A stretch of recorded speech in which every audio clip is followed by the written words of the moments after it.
Assalamualaikum warahmatullahi wabarakatuh.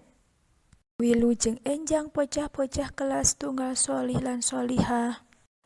Pripun kabaripun dinten menika? Mugi-mugi sedanten tansah diparingi kesehatan saking Allah Subhanahu wa taala. Amin. Kepanggih malih kalian Ustazah Nur Ani. Dinten menika bocah-bocah badhe sinau basa Jawa babagan tembang dolanan, yaiku 1, 2, 3.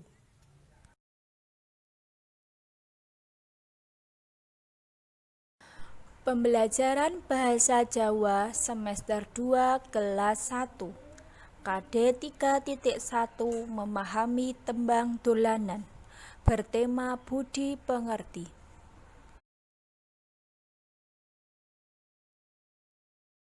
Tujuan pembelajaran 1. Bisa menyanyikan lagu dolanan. 2. Bisa mengartikan lagu dolanan.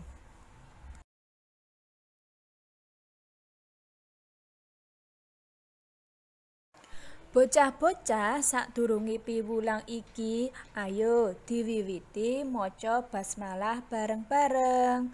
Bismillahirrahmanirrahim.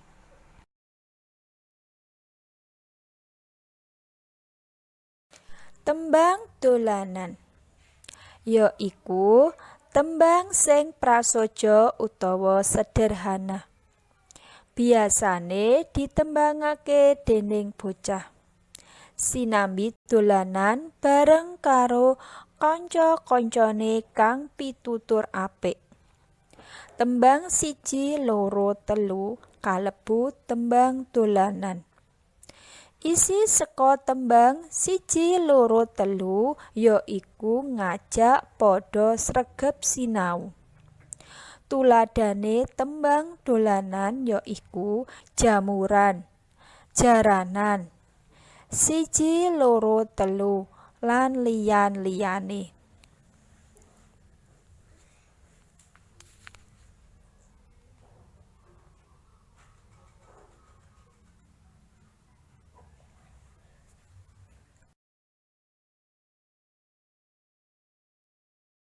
Nah, saiki bocah-bocah arep sinau tembang 1, 2, 3.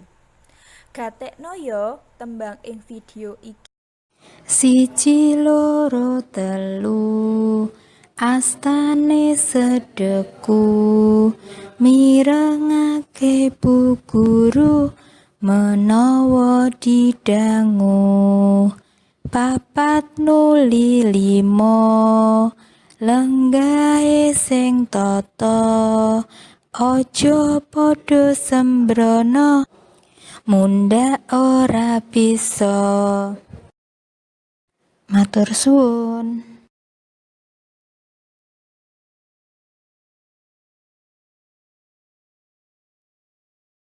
Ngartekke tembang 1, 2, 3. Mengartikan lagu 1, 2, 3. 1, 2, 3 astane sedeku. 1, 2, 3 tangane dilipat.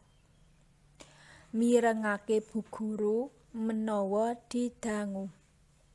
Dengarkan Bu Guru jika dipanggil.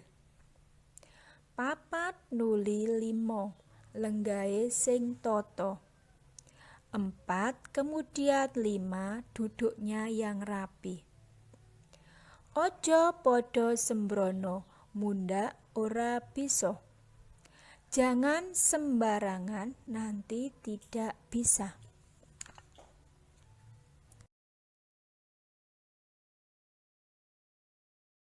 Gatekno tegese tembung-tembung iki.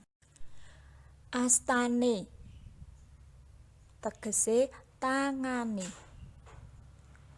Sedeku tegese sedakep tangane ing meja. Mirengake tegese ngrungokake. Guru tegese wong mulang. Menawa tegese yen. Didangu tegese ditakoni.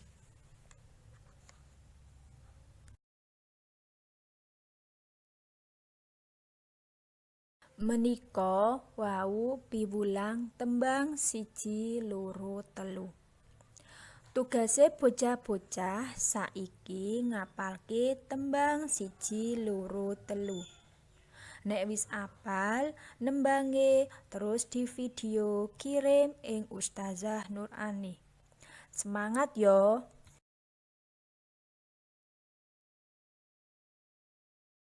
Kita akhiri maca hamdalah bareng-bareng. Alhamdulillahirabbil alamin. Wassalamualaikum warahmatullahi wabarakatuh.